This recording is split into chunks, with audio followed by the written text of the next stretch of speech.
Coucou les amis, j'espère que vous allez bien, soyez la bienvenue sur ma chaîne. Aujourd'hui, je vous propose une autre petite vidéo d'un projet facile et rapide à faire. Une petite jupe à fronce avec un élastique visible au niveau de la taille. C'est l'occasion de faire des petites créations festives, très girly, très pailletées et tout ça, avec notamment l'élastique.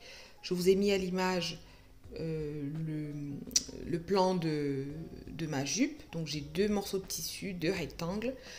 En longueur, j'ai 160 cm et en hauteur, j'ai 50 cm. Les marges de couture sont incluses. Je précise que j'ai deux fois ce tissu, donc deux fois ces dimensions. Une fois dans le tissu transparent que vous voyez là, ce tulle là, et une fois dans le jersey qui est en dessous, qui est très très souple et légèrement côtelé. Donc la première chose que je vais faire, c'est que je vais assembler, donc je vais coudre envers contre endroit mes deux tissus ensemble au niveau de l'extrémité supérieure. Voilà, je vais faire ça. J'ai choisi de le faire pour me faciliter la couture de, comment ça s'appelle, des fronces. Voilà, pour avoir un peu plus d'épaisseur, parce que froncer le tulle seul comme ça, franchement, c'est un peu galère. Donc voilà ce que j'ai fait, j'épingle et je dis bien envers contre endroit, c'est-à-dire que mon tulle est endroit face à moi, envers face à l'endroit de l'autre tissu. Vous l'avez peut-être remarqué à l'écran, j'ai commencé à épingler mes deux tissus ensemble au niveau du milieu. Bon, c'est vraiment pour comment je peux dire ça, pour avoir la même répartition de part et d'autre. Bon, il s'est trouvé ici que mon tissu du dessous était un peu plus long, mais bon, c'était pas problématique. J'ai quand même pu coudre comme convenu. Alors là, je vous montre ce que j'ai fait. J'ai surjeté directement pour avoir un peu plus d'épaisseur au niveau de cette extrémité sur laquelle j'allais coudre mes futures fronces. Voilà, j'ai surjeté tout le long. Et là, c'est beaucoup plus facile à faire que de surjeter du tulle tout seul. Une fois que j'ai fini de surjeter, je viens enlever l'excédent de tissu du dessous. Je coupe tout simplement. J'avoue que lorsque j'ai coupé mes pièces de tissu, je n'ai pas vraiment fait attention à couper de manière très carrée, très pointue et tout. Donc il y avait des petits décalages par-ci par-là. Donc bon, c'est pas grave. C'était vraiment un projet vite fait et on a essayé de bien le faire quand même. Donc là, je vous montre l'élastique qui va être posé au niveau de la taille. Je mesure la longueur qu'il me faut.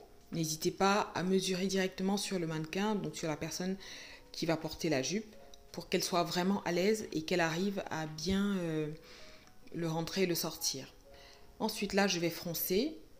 Donc pour froncer, vous savez déjà comment ça se passe. Je vous ai fait des vidéos et des vidéos là-dessus.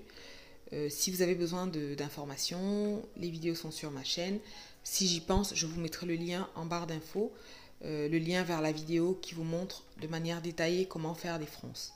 Donc là, je viens froncer ici mes deux tissus cousus ensemble, en partant toujours d'une extrémité vers le milieu, puis de l'autre extrémité vers le milieu également. Si vous avez fait un petit peu attention, vous avez dû remarquer qu'il y avait une couture au niveau du milieu de mon tissu du dessous. C'est tout simplement parce que je n'avais pas assez de longueur, donc j'ai cousu ensemble deux épaisseurs, tout simplement pour avoir la longueur désirée. Donc là, j'ai pu me permettre de le faire. La couture sera au niveau du devant, mais ce n'est pas grave parce que j'ai mon tulle qui vient recouvrir par-dessus. Donc on n'aura pas de... ça se verra pas. Voilà, ce ne sera pas inesthétique.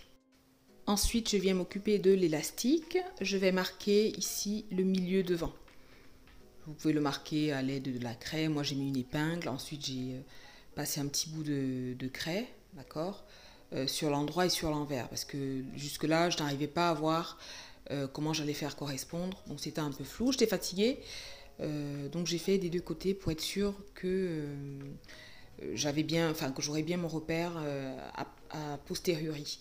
Je vais faire l'assemblage de mon élastique au point droit à la machine en faisant plusieurs allers-retours pour être sûr que la couture tienne bien et qu'il n'y ait pas de risque qu'elle se détache. Voilà, je détermine à quel endroit je vais faire ma couture, je trace ma ligne de couture.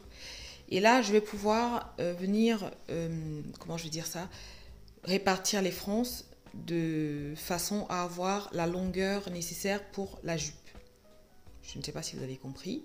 Mon élastique va avoir une certaine longueur, donc il faut que ma jupe, donc le bas de ma jupe là que j'ai froncé, fasse la même dimension que l'élastique que j'aurai fermé. Et là, une fois que c'est fait, je vais venir ici assembler au point droit, endroit contre endroit, toutes mes épaisseurs ensemble au niveau du milieu dos. Parce que là, on n'a qu'une couture qui sera au niveau du milieu dos. Moi, j'ai fait comme ça. Franchement, je vous ai dit, c'était un projet hyper facile, pas de prise de tête. Voilà, ça fait une petite jupe sympathique qui nous prend moins d'1 heure de temps à faire si on s'applique un petit peu. Et la petite est contente, donc voilà. Je passe à la machine, comme je vous ai dit, je viens coudre l'élastique endroit contre endroit sur la ligne que j'ai tracée. Je fais plusieurs allers-retours pour bien solidifier la couture. Une fois que c'est fait, je vais ouvrir, donc je vais vous montrer ce que ça donne. Je viens ouvrir la couture de cette façon et je vais maintenant plaquer chaque petite extrémité de l'élastique de son côté et je vais venir repasser avec la machine au point droit en faisant pareil plusieurs allers-retours. Et c'est tout. Et votre élastique est solidement cousu. Vous pouvez coudre le reste de la jupe. Voilà, tout simplement.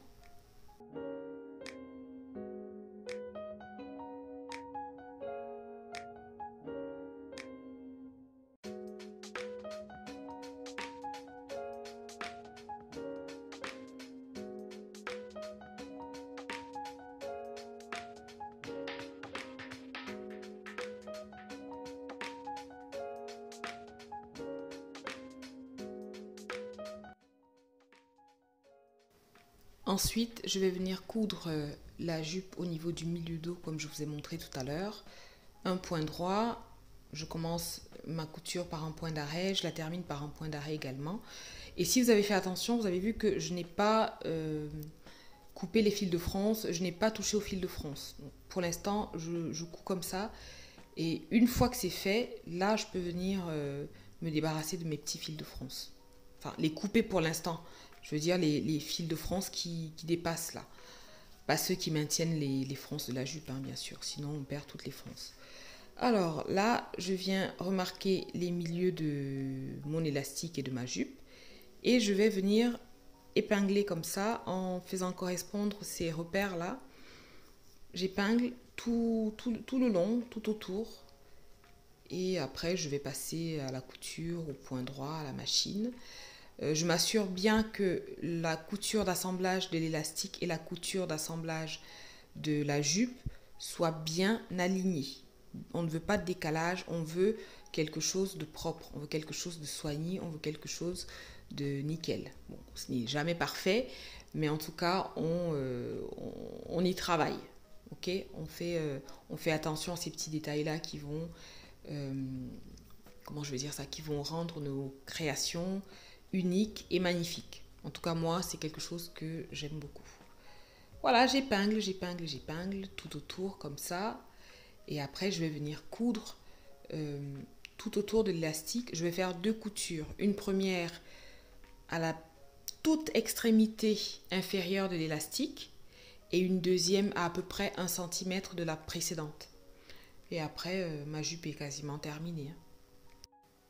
Je vais profiter de cette vidéo qui va certainement sortir le 24 ou le 31 décembre pour vous souhaiter de belles fêtes de fin d'année et vous dire que j'ai été ravie et vraiment honorée de partager cette année 2023 avec vous. Franchement, ça m'a fait plaisir. J'ai fait la connaissance de beaucoup de belles personnes parmi mes abonnés qui sont devenus aujourd'hui des personnes proches. Donc vraiment, je voulais vous dire merci. Merci pour tous vos conseils. Merci pour votre bienveillance. Merci pour vos avis. Merci même aux abonnés qui ne commentent pas, mais qui sont là et qui répondent présent quand j'ai besoin d'eux. Voilà, franchement, merci du fond du cœur. Que 2024 soit meilleur que 2023, d'accord? Et on est ensemble. J'espère qu'on fera encore plein de projets de couture. Il n'y a pas de raison pour que ce ne soit pas le cas. Donc, franchement, merci du fond du cœur. Et si vous n'êtes pas encore abonné, je vous invite vraiment à le faire et à me le signifier en commentaire, d'accord? N'hésitez pas également à liker. Je vous tanne avec ça, mais c'est vraiment quelque chose qui nous aide, nous les créateurs de contenu. Ce petit geste qui vous semble tellement anodin et pas important, en fait, pour nous, représente beaucoup. Pour nous les créateurs de contenu.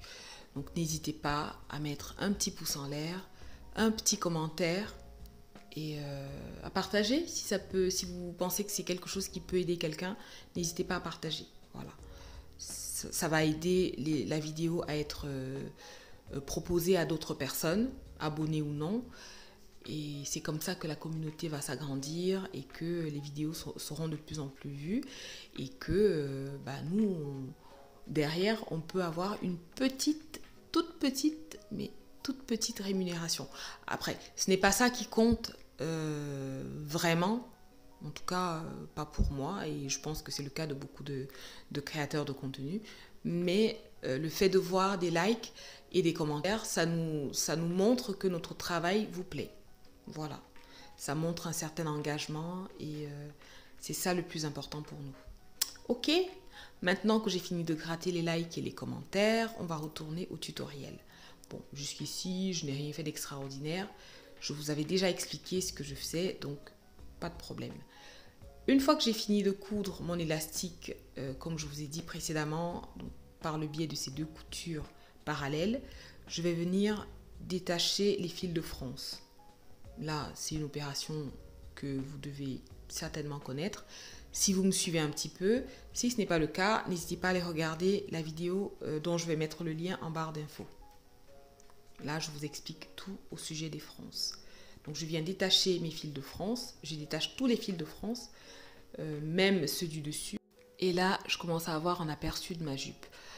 Si c'est la première fois que vous faites des fronces, vous n'avez pas l'habitude, vous allez vous rendre compte qu'au début, l'élastique est un peu rigide. C'est normal parce qu'on a les fils de fronce qui viennent apporter un peu de rigidité. Mais une fois que vous les enlevez, vous voyez que l'élastique se détend parfaitement. Donc là, je vais surjeter le bas de ma jupe. Là, je fais en fait un rouloté, aussi bien sur le tulle que sur le jersey. Et je vais surjeter l'intérieur au niveau du milieu dos. Petite précision concernant les fronces avec l'élastique, il faut vraiment rallonger votre point au maximum. Moi, je crois que je l'ai mis à 5 mm pour avoir vraiment l'élasticité et de la souplesse, quoi. Voilà. Donc, c'est terminé. Je vous mets quelques petites photos de ma princesse avec sa petite jupe. Regardez comment elle est magnifique. Moi, en tout cas, j'adore. Un petit projet simple, facile à faire et qui fait plaisir à tous les coups. Allez, à bientôt!